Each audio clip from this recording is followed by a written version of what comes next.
Hi, everyone. So,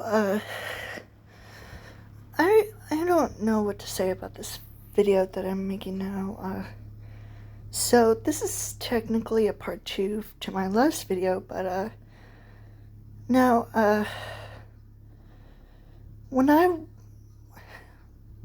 the certain stuff that I agreed with and I thought, but I didn't think would be a possibility to the timeline of Fnaf, because, especially my own timeline, is because when I watch the videos over and over again, it just doesn't make any sense to me anymore, especially with, for example, Into the Pit.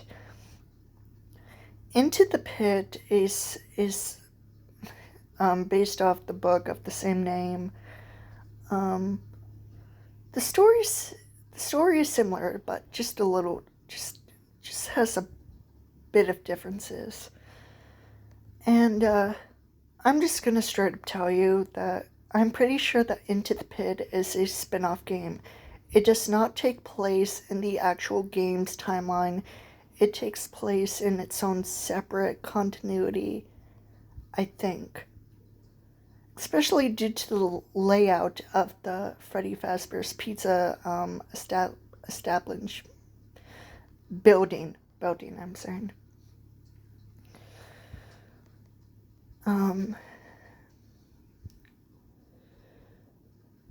And as for the missing children's incident, there's clearly 5 children, and William Afton killed them in the safe room. And even though it took place on several months, the main date is June 26, 1985. And William Afton specifically took them to the safe room wearing the Spring Bonnie costume, spring lock suit, and killed them one by one. Susie, if I remember this correctly, Fritz, Gabriel, Jeremy, and Cassidy. Yeah. And Cassidy is Golden Freddy. Don't you start with me. Also,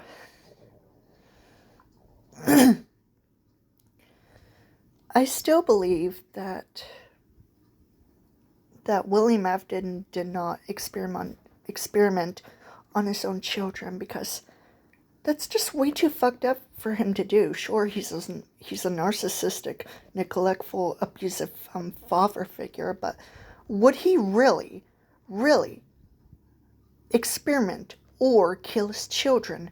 Absolutely not. Just no. No, he doesn't even care about them at all.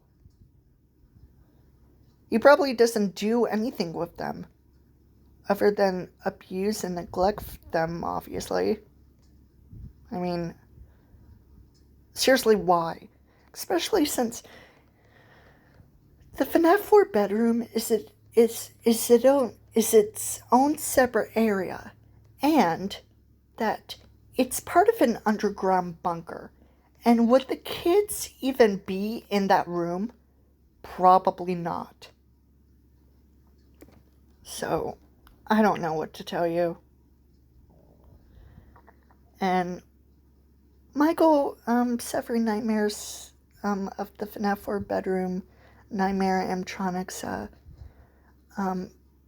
He was scooped by the scooper, but the remnant was injected into him, and the remnant were from the children who suffered those experiments. And he came back to life and suffered nightmares due to the children's remnant, the memories of those experiments, and yeah, just saying. And that Fnaf 4 takes place after Fnaf 1, at least the nights, and sister location clearly takes place after FNAF 1, and well, yeah. I don't know what to say about that. No, really, I don't. And I'm still sticking with FNAF 1 takes place in 1993 because we seriously have no confirmation of any other year, like FNAF 1 taking place in any other year, especially in the late 1980s. Like, I'm pretty sure that's not possible. I'm pretty sure. Because Freddy Fazbear's Pizza started in 1983, if I remember correctly. And that Ralph, the phone guy, first started working there, and he was naive, and his, when he first recorded tapes, his child was born, and well, yeah, I don't know what to say about that either. Now,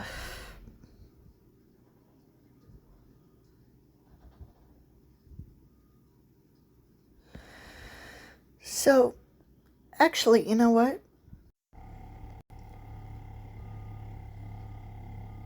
So, these are all of Mike Schmidt's outfits, or at least my version of him. Now,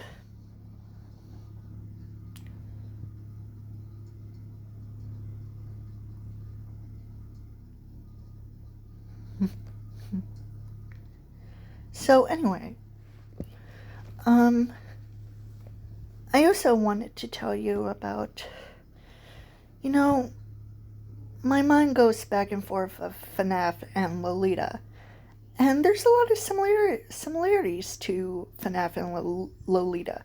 First off, and obviously, the unreliable narrator thing, with the character of Humber Humbert in the story being an unreliable narrator by telling his side of the story of how he met Dolores Hayes, a 12-year-old girl who he became infatuated by. Scott Coffin also being an unreliable narrator in his own way of telling the story of Five Nights at Freddy's. Ugh.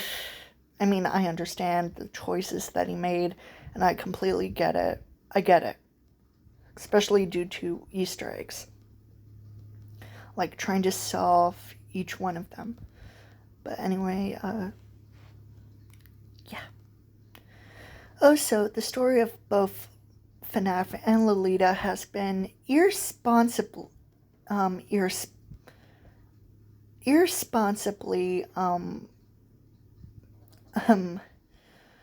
thought out.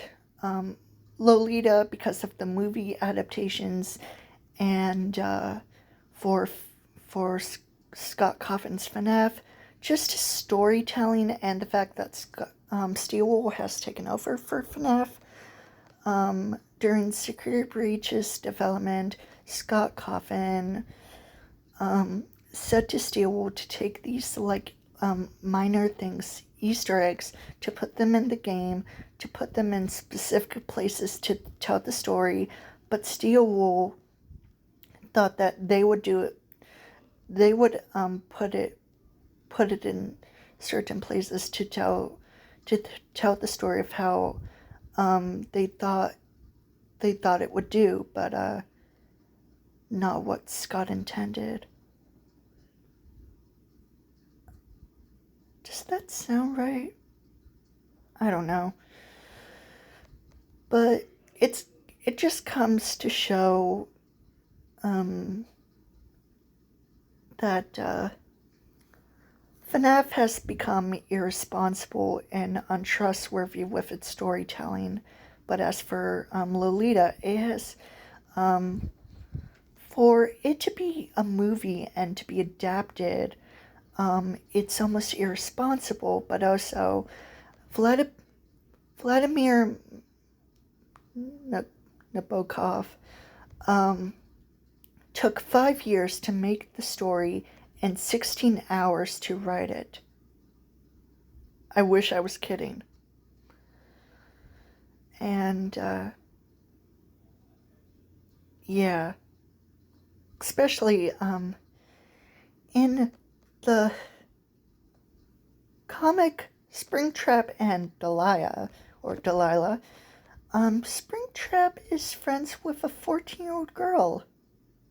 And I just want to tell you, in Lolita, Humbert has an affection for who he calls nymphets, with at the ages of 9 to 14 years old. Girls at the ages of 9 to 14 years old, specifically. And Delilah being 14, yeah. Or barely even 14. And there was also another thing, like, for example, Pinky Palace. Imagine having William Afton imagine a little girl saying to him that he would want to cut her up, kill her, and he would be like, yes, I'll do that to you. And I'm just like, oh my God. I mean, I just feel like people are just desperate for a FNAF version of Lolita, even though it's not right out said about it, but a pedophile being infatuated with little girls, and specifically 9 to 14-year-old girls. Yeah. That's something. Really something. And also, if you might know, I talk about FNAF and the fan games a lot, and when I do, I talk about, like, for example, Five Nights at Candy's, and when I do that, I talk about mostly the human characters, Michael Afton from Five Nights at Freddy's and Mary Schmidt from Five Nights at Candy's.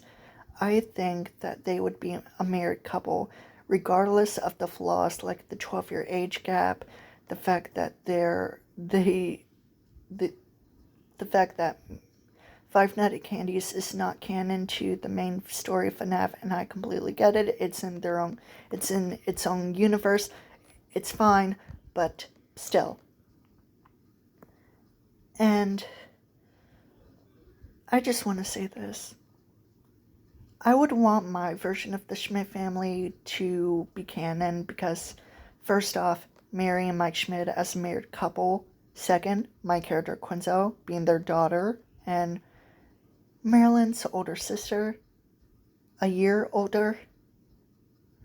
And number 3, if they were canon, and if Mike Schmidt being married to Mary Schmidt would be canon to all of the things regarding Michael Afton, at least some people still say it's speculation, part of headcanons or whatever.